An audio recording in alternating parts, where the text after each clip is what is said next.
ವನ್ಯಜೀವಿ ಮಂಡಳಿಯಿಂದ ಅದನ್ನು ತಿರಸ್ಕಾರ ಮಾಡ್ಯಾರ.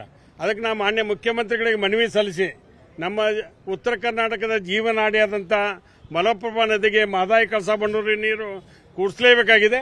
ಅದಕ್ಕೆ ಕೇಂದ್ರ ಸರ್ಕಾರದ ಮೇಲೆ ಒತ್ತಡ ತರಲಿಕ್ಕೆ ಕೂಡಲೇ ಸರ್ವಪಕ್ಷದ ಸಭೆ, ಆ ಭಾಗದ ಶಾಸಕರ ಸಭೆ ಕರಿಬೇಕಂತ ಹೇಳಿ ಇವತ್ತು ಮನವಿಯನ್ನು ಕೊಟ್ಟಿದ್ದೇನೆ.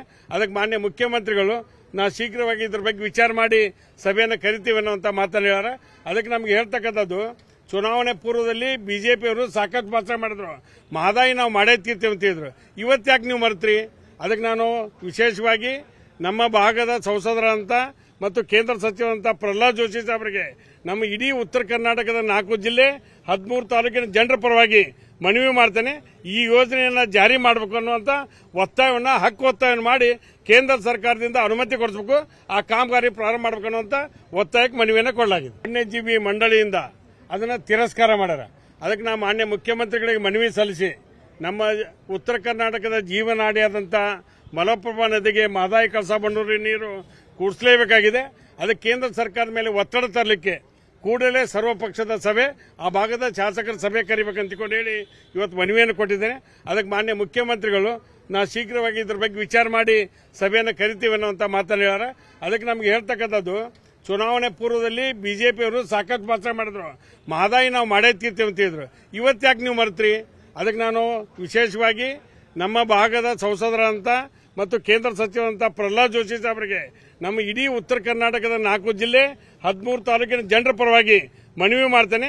ಈ ಯೋಜನೆಯನ್ನು ಜಾರಿ ಮಾಡಬೇಕು ಅನ್ನುವಂಥ ಒತ್ತಾಯವನ್ನು ಮಾಡಿ ಕೇಂದ್ರ ಸರ್ಕಾರದಿಂದ ಅನುಮತಿ ಕೊಡಿಸಬೇಕು, ಆ ಕಾಮಗಾರಿ ಪ್ರಾರಂಭ ಮಾಡಬೇಕು ಅನ್ನುವಂಥ ಒತ್ತಾಯಕ್ಕೆ ಮನವಿಯನ್ನು ಕೊಡಲಾಗಿದೆ. ವನ್ಯಜೀವಿ ಮಂಡಳಿಯಿಂದ ಅದನ್ನು ತಿರಸ್ಕಾರ ಮಾಡ್ಯಾರ. ಅದಕ್ಕೆ ನಾವು ಮಾನ್ಯ ಮುಖ್ಯಮಂತ್ರಿಗಳಿಗೆ ಮನವಿ ಸಲ್ಲಿಸಿ ನಮ್ಮ ಉತ್ತರ ಕರ್ನಾಟಕದ ಜೀವನಾಡಿಯಾದಂಥ ಮಲಪ್ರಭಾ ನದಿಗೆ ಮಹದಾಯಿ ಕಳಸಾ ಬಂಡೂರಿ ನೀರು ಕೂಡಿಸಲೇಬೇಕಾಗಿದೆ. ಅದಕ್ಕೆ ಕೇಂದ್ರ ಸರ್ಕಾರದ ಮೇಲೆ ಒತ್ತಡ ತರಲಿಕ್ಕೆ ಕೂಡಲೇ ಸರ್ವಪಕ್ಷದ ಸಭೆ, ಆ ಭಾಗದ ಶಾಸಕರ ಸಭೆ ಕರಿಬೇಕಂತ ಹೇಳಿ ಇವತ್ತು ಮನವಿಯನ್ನು ಕೊಟ್ಟಿದ್ದೇನೆ. ಅದಕ್ಕೆ ಮಾನ್ಯ ಮುಖ್ಯಮಂತ್ರಿಗಳು ನಾವು ಶೀಘ್ರವಾಗಿ ಇದ್ರ ಬಗ್ಗೆ ವಿಚಾರ ಮಾಡಿ ಸಭೆಯನ್ನು ಕರಿತೀವಿ ಅನ್ನುವಂಥ ಮಾತನ್ನು ಹೇಳ್ಯಾರ. ಅದಕ್ಕೆ ನಮ್ಗೆ ಹೇಳ್ತಕ್ಕಂಥದ್ದು, ಚುನಾವಣೆ ಪೂರ್ವದಲ್ಲಿ ಬಿಜೆಪಿಯವರು ಸಾಕಷ್ಟು ಭಾಷಣ ಮಾಡಿದ್ರು, ಮಹದಾಯಿ ನಾವು ಮಾಡೇ ತೀರ್ತೀವಿ ಅಂತ ಹೇಳಿದ್ರು. ಇವತ್ತು ಯಾಕೆ ನೀವು ಮರೆತ್ರಿ? ಅದಕ್ಕೆ ನಾನು ವಿಶೇಷವಾಗಿ ನಮ್ಮ ಭಾಗದ ಸಂಸದರಂತ ಮತ್ತು ಕೇಂದ್ರ ಸಚಿವರಂತ ಪ್ರಹ್ಲಾದ್ ಜೋಶಿ ಸಾಹೇಬರಿಗೆ ನಮ್ಮ ಇಡೀ ಉತ್ತರ ಕರ್ನಾಟಕದ 4 ಜಿಲ್ಲೆ 13 ತಾಲೂಕಿನ ಜನರ ಪರವಾಗಿ ಮನವಿ ಮಾಡ್ತೇನೆ. ಈ ಯೋಜನೆಯನ್ನು ಜಾರಿ ಮಾಡಬೇಕು ಅನ್ನುವಂಥ ಒತ್ತಾಯವನ್ನು ಮಾಡಿ ಕೇಂದ್ರ ಸರ್ಕಾರದಿಂದ ಅನುಮತಿ ಕೊಡಿಸಬೇಕು, ಆ ಕಾಮಗಾರಿ ಪ್ರಾರಂಭ ಮಾಡಬೇಕು ಅನ್ನುವಂಥ ಒತ್ತಾಯಕ್ಕೆ ಮನವಿಯನ್ನು ಕೊಡಲಾಗಿದೆ. ಚುನಾವಣೆ ಪೂರ್ವದಲ್ಲಿ ಬಿಜೆಪಿಯವರು ಸಾಕಷ್ಟು ಭಾಷಣ ಮಾಡಿದ್ರು, ಮಹದಾಯಿ ನಾವು ಮಾಡೇ ತೀರ್ತೀವಿ ಅಂತ ಹೇಳಿದ್ರು. ಇವತ್ತು ಯಾಕೆ ನೀವು ಮರೆತ್ರಿ?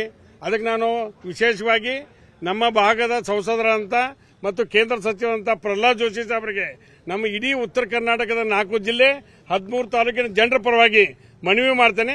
ಈ ಯೋಜನೆಯನ್ನು ಜಾರಿ ಮಾಡಬೇಕು ಅನ್ನುವಂಥ ಒತ್ತಾಯವನ್ನು ಮಾಡಿ ಕೇಂದ್ರ ಸರ್ಕಾರದಿಂದ ಅನುಮತಿ ಕೊಡಿಸಬೇಕು, ಆ ಕಾಮಗಾರಿ ಪ್ರಾರಂಭ ಮಾಡಬೇಕು ಅನ್ನುವಂಥ ಒತ್ತಾಯಕ್ಕೆ ಮನವಿಯನ್ನು ಕೊಡಲಾಗಿದೆ.